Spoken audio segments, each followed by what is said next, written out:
안녕하세요. 정치를 품격 있게 풀어드리는 정치클래스TV의 심상만입니다. 오늘은 미 경제 전문지 포춘지에 실린 한국 문화는 어떻게 아시아를 넘어 세계 최강이 되었나란 제목의 기사를 살펴보겠습니다.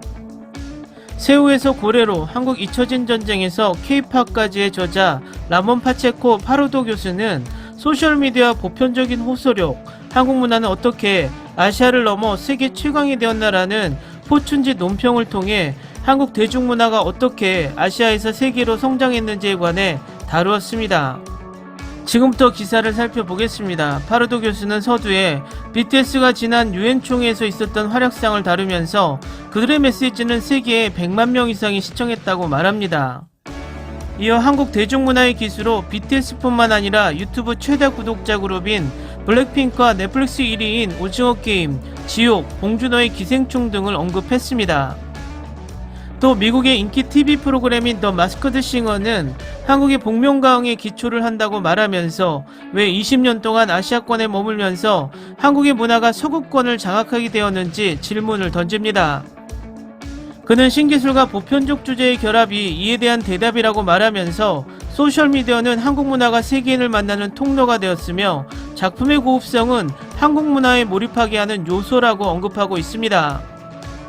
파르도 교수는 또한 한국 문화가 성장하게 된 기원을 거슬러 올라가면서 예술가들은 자신을 탄압하던 독재 정권 하에서 비판적인 메시지를 통해 창의성을 발휘했다고 말하며 1990년대 초 서태지와 아이들의 난 알아요는 이들의 독특한 의상과 사회 비판적 내용을 담은 가사가 서구의 팝 요소와 결합해 K-팝 장르의 시초가 되었다고 언급합니다. 뒤이어 등장한 H.O.T는 중국에서, 보아는 일본에서, 그리고 겨울연가는 동아시아 전역의 시청자들을 매료시키면서 중국은 이를 한류라고 명명했다고 언급하며 이런 현상은 2000년대 중반 라틴 아메리카와 중동 지역에서 재현되었다고 말합니다. 이어 파르도 교수는 한국의 문화산업을 성장시키는데 한국의 경제적 약점이 오히려 도움이 되었다고 말하며 한국의 작은 시장 규모는 더 큰 시장을 개척하기 위한 무언가를 필요로 했으며 1990년대 초반까지 유럽이나 일본, 미국에 비해 상대적으로 낙후됐던 기술은 한국 정부가 인터넷, 휴대폰, 소셜미디어와 같은 신기술을 받아들일 수 있도록 한 배경이 되었다는 것입니다. 또 강대국으로 둘러싸인 작은 민주주의 개방국가라는 지정학적 위치는 한국의 고유함과 외국의 영향이 결합되도록 하는 요소가 된다고 덧붙였습니다. 그는 2000년대에 들어와 한층 성장한 한국 대중문화는 비와 소녀시대 등이 태평양을 넘고 올드보이와 박쥐 같은 영화들이 칸의 레드카펫을 밟았지만 서구 시장의 벽을 깰 수 없었다고 말합니다. 라디오 방송국들이 그들의 노래를 틀어주지 않았고 영화 배급사들은 여전히 할리우드의 블록버스터를 선호했기 때문이라고 원인을 분석합니다. 2010년대 들어와 한국 문화가 도약하기 시작한 것은 한국 엔터테인먼트 회사의 경영진들이 새로운 매체에 눈을 떴기 때문이라고 파르도 교수는 분석합니다. K-팝과 K-드라마는 유튜브와 트위터, 또 다른 소셜미디어 매체를 통해 팬층으로 직접 다가갔기 때문이며 이 새로운 매체들은 스타와 직접 소통하기 좋아하는 팬들의 속성이 그대로 반영되었고 BTS가 시장에 나오기 전에 BTS는 이미 세계 팬들 앞에 서 있었다라고 덧붙였습니다.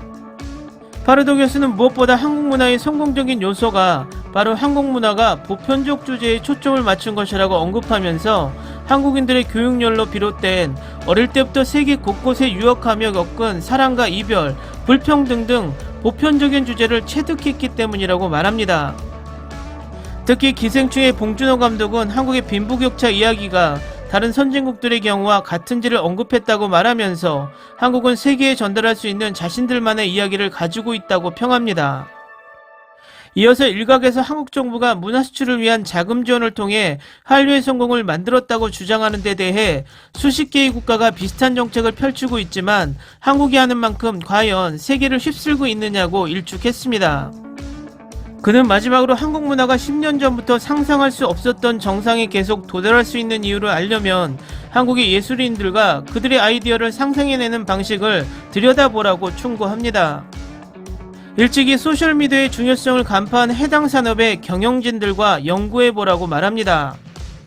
또 한국 사회가 다른 선진국가들의 사회를 그대로 반영해내는 방식을 분석해본다면 한국을 아시아의 독보적인 문화 강국, 세계 최고의 문화 강국 중 하나로 만든 답이 있을 것이라고 말하고 있습니다. 기사 내용 어떠셨나요? 우리는 자라면서 미국의 경제 전문지 포춘지 선정 500대 기업, 포춘지 선정 500인 인물 등 뉴스를 접하며 살아왔습니다. 이런 유명 미국 경제 전문지에서 한국의 한류를 작정하고 평가를 하고 있습니다.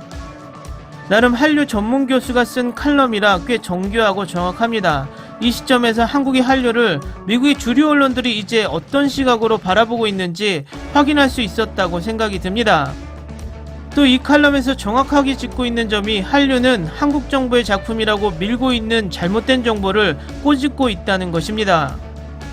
한류는 우리가 알지 못하는 사이에 신압으로 미국 중심부에까지 정말 세우라 불리우던 한국의 문화가 고래와 동급이 되고 있음을 확인하고 있는 것입니다. 아무쪼록 이 한류의 성장이 더욱더 깊이가 있기를 바라봅니다. 다음은 우리나라 K-팝의 힘인 K-팝 여가수들의 가창력을 잠시 감상해 보시죠. 바로 이것, 기본이 한류의 밑바탕인 것입니다.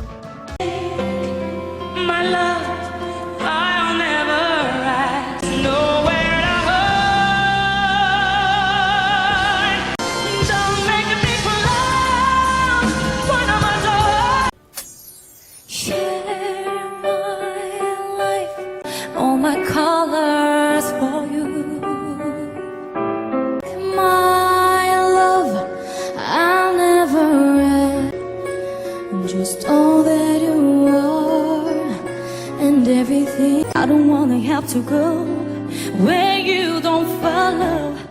There's nowhere to hide. Make me close on it all. In my arms, I feel there away from me. Give nothing, nothing.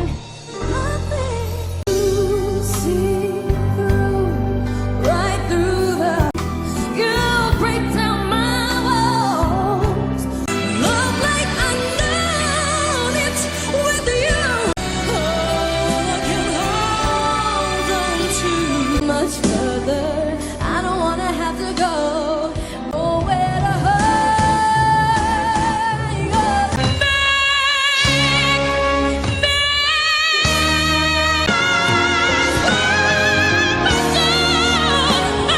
Stay by you.